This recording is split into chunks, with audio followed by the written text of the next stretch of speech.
Hello, I'm Nick Beggs of Kajagoogoo, and I'm here with my good friend Glenn, who's going to ask me questions. Hello, Glenn. Hi Nick, how are you? I'm very well, and I'm glad to be sharing this very intimate time with you. Oh, thank you. It's a pleasure actually to sit here and interview you as well for this very special podcast. So the reason we're here is to talk about Kajagoogoo and you're reforming. Or have you reformed? And We why have, yeah. We were down to a perfect 3, and now we're back to a perfect 3.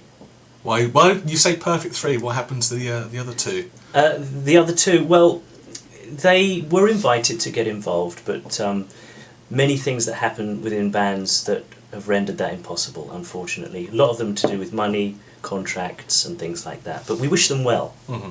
So would you ever work with them again? Yes. You would? Mm. That's nice to hear. Yeah. So how does it feel to be working with Stuart and Steve again for what must be quite a while?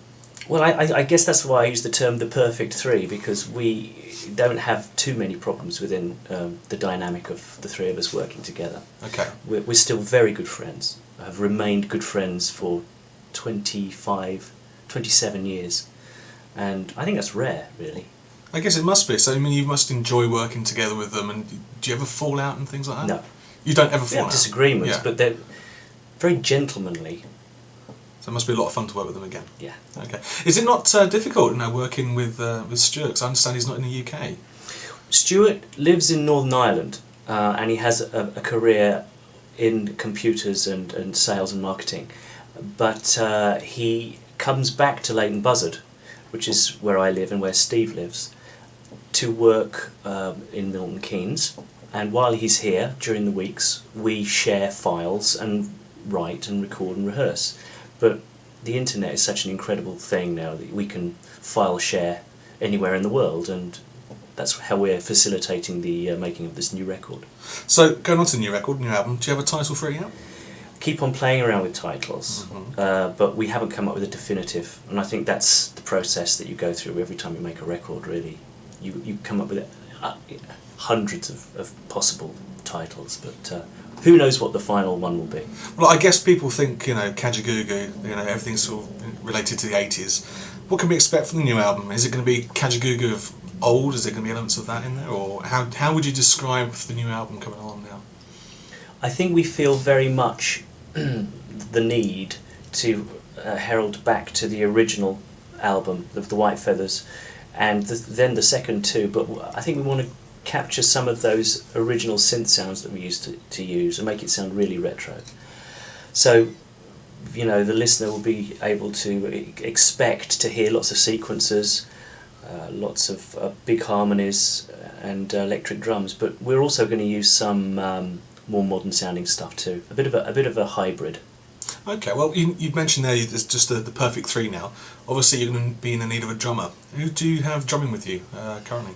A very good friend of mine called Jonathan Atkinson. Jonathan Atkinson, that's how much of a good friend he is. He's going to be playing drums with us, and he's already on the new album. But he plays with me in Kim Wilde's band, and we've played for quite a few other people as well together. Okay, so obviously you'll be taking everybody on tour with you to the Retrofest, which you're playing in September. That's right. That's our first big concert. Okay, is that going to be fully live? It is. No lip syncing? No lip syncing at all, though some lip mincing may be in order. I mean, this is going to be your first gig since you've played, since VH1's Band United got you back together in 2004. Yeah, that's right. How are you going to feel about playing live on stage again in front of hundreds and possibly thousands of people? Ecstatic.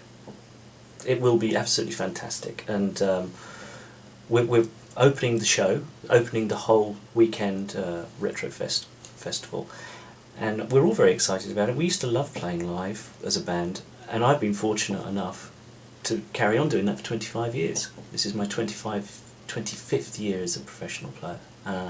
So for me, it's another day at the office. For the other two, I think it's going to be absolutely elevating for them, and I'm looking forward to being on stage with them both. So with Stuart being in Northern Ireland, are you finding time to actually get rehearsals done, or are you going to go out there and just do the old rock thing and just do it? Well, Kajagoogoo arrangements are very complicated. You can't just do them. They do take a lot of detail, attention, and we have very meticulously charted a series of rehearsals and pre-production stuff that we need to have in place before we do our first show. So yes, we will be rehearsing. We are rehearsing, and it's growing nicely in the right direction. So no doubt you'll be playing some of the old classic stuff, like from the White Feathers album, and Oh yeah. Of course you'll probably be most definitely playing Too Shy. We will. Yeah. Yeah. And what about stuff in the new album? Will you be sort of debuting that as well? Yes, we're going to do the new single, which is called Rocket Boy, and I'm thinking about maybe doing a couple of, well, maybe one other track off the new album, but people are really just going to want to hear the hits that we had. So we'll be doing, we're doing all of those. Apart from Utabia, we're not going to do Utabia because it's very difficult to sing and play. From a bass player's point of view.